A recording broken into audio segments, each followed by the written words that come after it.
안녕하세요. 윤정우 세무사입니다. 이제는 세 번째 영상으로 크리에이터의 수익 인식 시점은 언제로 잡아야 할까요? 에 대한 질의에 대해서 대답을 드려볼게요. 상담 사례 같이 보시면 수익 인식 시점 언제로 잡아야 할지 크리에이터의 수익 인식 시점 저는 이렇게 답을 드리겠는데요. 일단 두 가지로 나눌 수 있을 것 같아요. 보통 그 달의 수입에 대해서 다음 달 중에 정산 입금되거든요.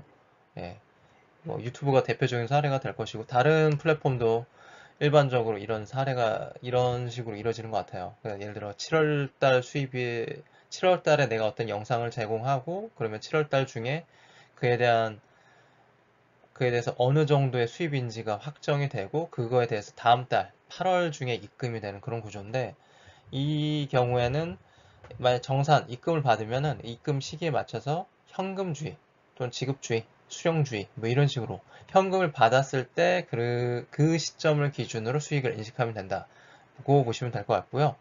근데 두 번째로 근데 이렇게 정산 입금을 받지 않고 그냥 보관하고 계신 경우가 있어요. 그 해당 채널, 해당 플랫폼 상에서 그냥 보관하고 계신 경우가 있는데 이럴 때는 그 발생주의 개념, 즉 아까 말씀드린 7월 중에 내가 영상을 업로드하고 그에 대해서 그 7월 중에 어느 정도의 수입이다라고 대략 확정이 되잖아요. 그 개별적인 그 플랫폼 내에서 확인이 되는 걸로 알고 있습니다. 어느 정도는.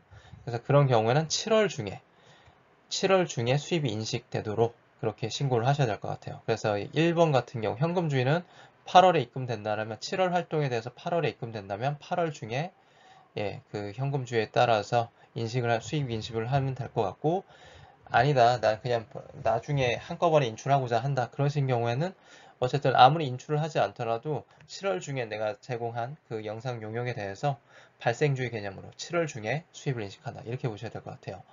이거를 생각해야 되는 판단 근거는 뭐냐면, 현금주의와 관련돼서 부가령 제29조 제1항에 있는데, 대가의 각 부분을 받기로 한 때, 즉 입금 받기로 한 때, 뭐 유튜브 같은 경우는 7월달 활동에서 한 보통 8월 21일, 22일 이쯤에 들어오잖아요. 그때를 공급 시기로 보는 거죠. 왜? 공급 단위를 구획할 수 없는 용역을 계속적으로 공급하는 경우에 해당하니까요. 그 영상 용역의 제공이 보통 오늘 내가 어떤 영상 7월 중에 영상을 용역을 업로드하면 영상을 공급한 거잖아요, 구글 측에. 근데 그거에 대해서 수입이 인식되는 거는 뭐 7월 중에 시청자가 봄으로써 또 인식이 되겠지만 그걸 나중에 뭐 내년 중에도 내가 제공한 그 영상 용역에 대해서 수입이 인식될 수도 있단 말이에요. 그쵸? 나중에 또 다른 시청자가 유입됨에 따라서 정말 알 수가 없어요. 그 공급 단위. 내가 오늘 공급한, 오늘 올린, 업로드한 영상에 대해서 오늘 딱 수입을 인식하는 게 아니라 그게 뭐 내년 중에도 인식될 수 있고, 그쵸?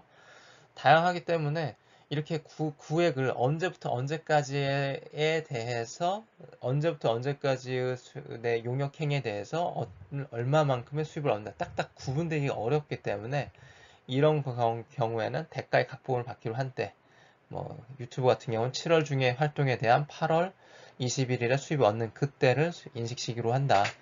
공급 시기로 본다라고 보시면 될 것 같고, 두 번째 부가령 29조 제2항은 발생주의랑 관련돼 있다 보시면 될 것 같아요.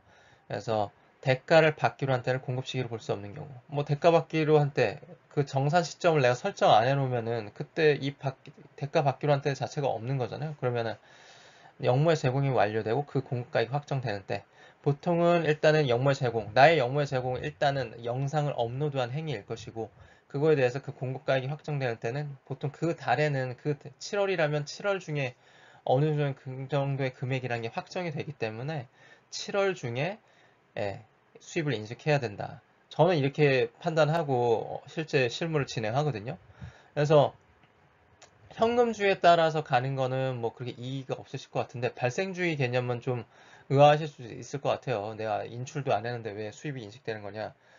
근데 이게 뭐가 문제가 되냐면 이렇게 보실 수 있을 것 같아요. 내가 아무리 인출을 안 했다 손 치더라도 내가 그 인출할 수 있는 권리가 이미 생긴 거잖아요. 내가 어떤 용역을 제공하고 플랫폼 층에 용역을 제공하고 그에 대한 수입을 인식할 수 있게끔 세팅이 내가 인출하게끔 세팅만 안 했을 뿐인 거지. 사실상 내가 인출할 수도 있는데 그냥 인출을 안 하고 있을 뿐인 거잖아요.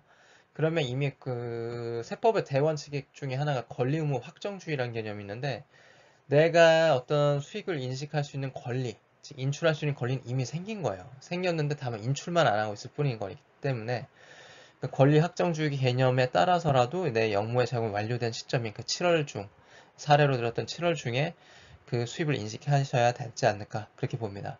만약 이거를 진짜 그냥 인출된 시점에 나 한꺼번에 난 인식을 할 거야 이래 버리면은 그것도 전 문제가 될 수 있을 거라고 봐요. 그 다른 사무실 사례에서 세무조사였는데 인출을 계속 안 하신 거죠, 몇 년간. 그러면 그 몇 년간은 그 사람이 계속 수입이 없었고 그에 따라 세금 신고를 하지 않아도 됐었느냐. 그거는 안 될 것 같죠, 상식적으로. 보통 한 달 단위로 보통 정산이 되게끔 위에서처럼 현금주의에 맞게끔 세팅이 된 게 아니라면 어쨌든 발생주의 개념으로라도 수입이 인식되게끔 해야 나중에 좀 뭔가 문제 되는 일이 없지 않을까 생각해 봅니다. 네, 들어주셔서 감사합니다.